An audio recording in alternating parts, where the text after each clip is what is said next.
Então, filha sem mãe, né? O que é uma filha sem mãe? Ela é uma filha que perdeu a mãe ou por morte, ou tem uma mãe viva que a abandonou fisicamente ou a abandonou emocionalmente, uma mãe ausente. Então, as mães esquizofrênicas, as mães muito deprimidas, né? São mães que não conseguem estar presentes emocionalmente na vida das filhas. Então, todas essas filhas são consideradas filhas sem mãe. Então, não necessariamente você tem uma mãe morta para ter uma filha sem mãe. Às vezes você é uma filha sem mãe de mãe viva.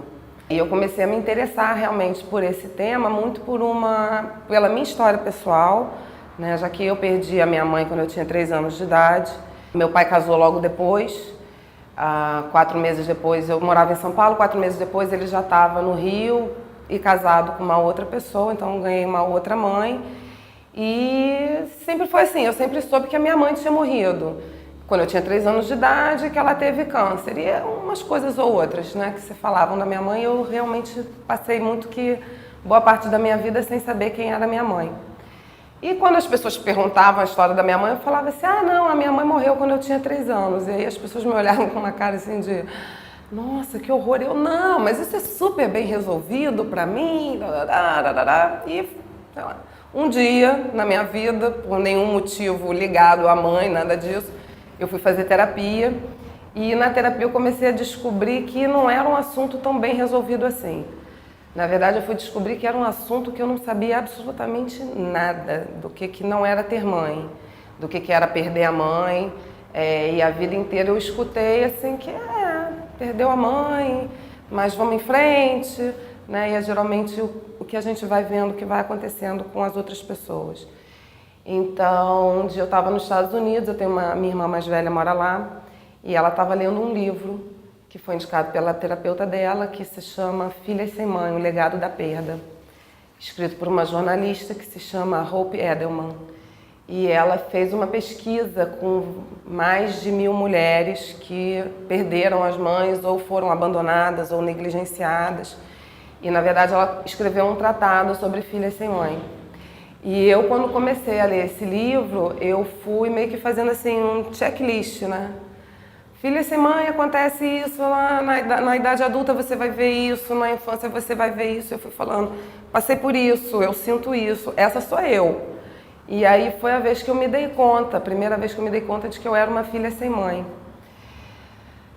E até senti agora assim, quando eu consegui perceber isso, assim, alguma coisa fez tanto sentido para mim, foi até um certo alívio, doloroso.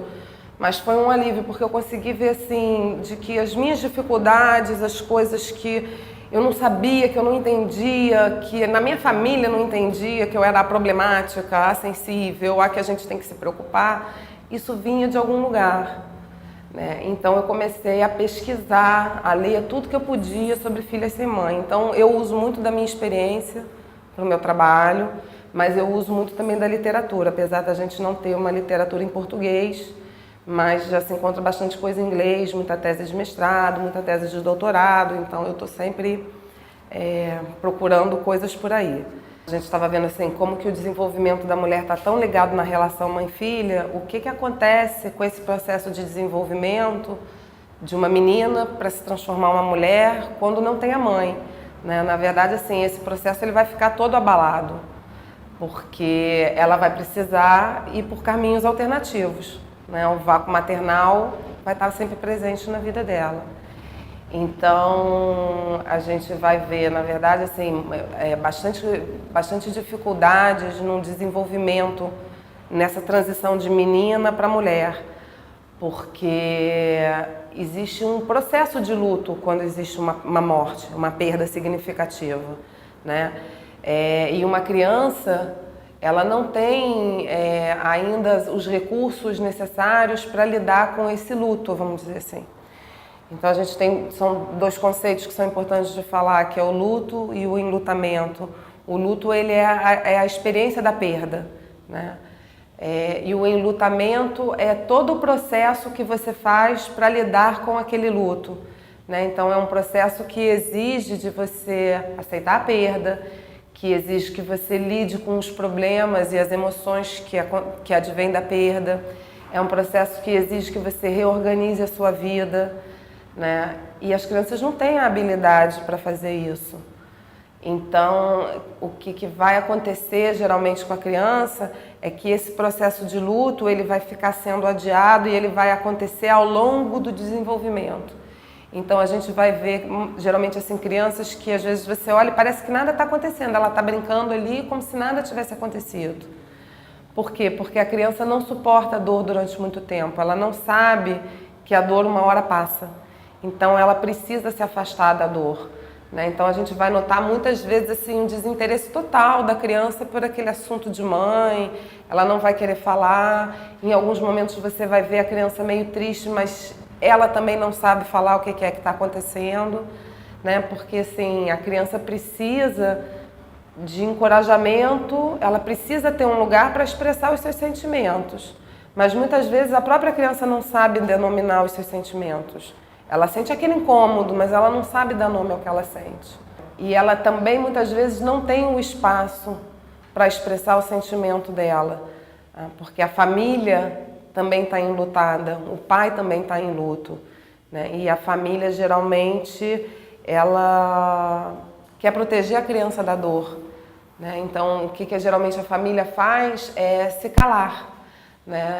Não vamos falar da mãe. Se a criança começa a falar da mãe, a gente muda de assunto, leva para brincar, vamos ver aqui uma outra coisa, E aí a criança ela vai começando a receber algumas mensagens que ela não entende muito bem, mas que ela fantasia muitas vezes que a culpa é dela, porque ela não consegue, a criança também não consegue entender o que é morte, ela não consegue entender que não tem retorno. Até mais ou menos os 6 anos de idade, um pouquinho menos. A morte para a criança ainda é vista como extensão do sono, então ela ainda espera o retorno daquela pessoa. Quando lá na frente, de repente aos 12 anos, ela realmente consegue compreender o conceito de morte, a gente vai ver que essa menina ela vai enlutar de novo, ela vai ter respostas de luto novamente. Mas é um luto desconectado, porque ela não tem mais essa informação, porque assim, como a família não deu esse espaço para ela e ela também não tinha habilidade, ela não consegue perceber, ela não faz a conexão que aquilo que ela sente está ligado com a perda. Ela sente umas coisas estranhas, começa a dar problema na escola, Então, e a gente vai ver que existem vários gatilhos que vão disparar essas respostas de luto. Então, a criança ela vai precisar fazer esse processo de enlutamento ao longo do desenvolvimento dela. Como os pais não sabem disso, geralmente quando a criança começa a dar alguma alteração, eles não conseguem entender por quê. Não fica essa conexão, tem a ver com a perda da mãe. Então essa informação ela se perde, tanto para a criança como se perde para a família. E o que vai acontecer a partir daí é que assim, quando mais velha, a mulher ela não vai ter a menor noção da magnitude do impacto da perda que ela teve e nem a família e nem a sociedade também vai validar o impacto da perda para ela, porque é um tabu falar de mãe que morre.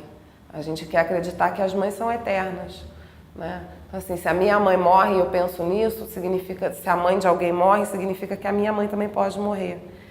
Então, essa criança e essa menina, essa mulher, ela geralmente não vai ter um espaço para falar dessa morte da mãe. As pessoas começam a ficar desconfortáveis e aí ela também começa a ficar desconfortável. E como não é muito prestado atenção ao luto da criança, porque as pessoas acreditam que as crianças não enlutam. A criança não está entendendo. Não, a criança está entendendo muita coisa. Ela está vendo muita coisa e ela está fantasiando muita coisa. Exatamente porque ela está sem qualquer informação.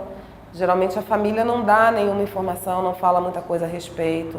Raramente a gente vê as crianças sendo levadas aos enterros, Ou quando são levadas, as explicações que são dadas às crianças é o papai do céu levou a mamãe virou uma estrelinha, E a criança começa a acreditar nisso de alguma forma. E isso vai ter bastante consequência para ela depois.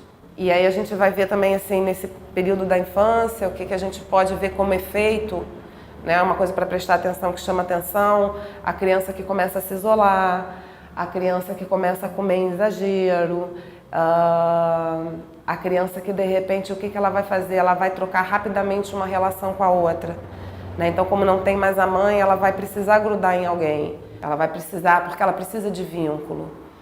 E geralmente ela vai tentar se vincular ao pai, que é quem sobreviveu. E aí começam muitas dificuldades. Por quê? Porque o pai também está de luto, ele perdeu a esposa. E a gente vive numa sociedade em que os homens são ensinados, de alguma forma, eles não aprendem a lidar com emoções. Então o pai geralmente vai ficar muito desconfortável quando a menina começa a expressar sentimentos, porque ele não sabe o que fazer com aquilo. Então, geralmente o que ele vai fazer é tentar tirar a criança daquele lugar onde ela está. Então ela vai sempre aprender que quando ela começa a sentir aquilo, ela tem que se afastar daquelas emoções que ela sente. Então ela vai fazendo isso ao longo da vida dela, até que ela chega na idade adulta, sem a menor ideia do que é perder a mãe, de como é que aquilo influenciou a vida dela, influencia como é que ela lida com aquilo. Na verdade, é assim, a criança ela começa a viver meio que num mundo emocional meio terra de ninguém. E o pai também, por estar de luto, e ele tem uma baixa tolerância, né, à expressão dos sentimentos, porque ele não sabe lidar com aquilo. E não é só isso não, os homens eles têm uma forma de lutar diferente das mulheres.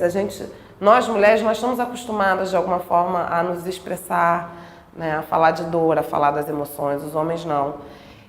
Então os homens eles enlutam, geralmente ficando em silêncio, procurando resolver os problemas e tentando seguir com a vida em frente. Vamos em frente e vamos resolver o problema. Então o que falta mãe, vamos arrumar uma mãe. Então a gente vê assim, os homens se casando muito rápido, né, não dando um tempo para que as crianças elaborem aquela perda, né? Então, assim, rapidamente já tenta colocar alguém no lugar da mãe.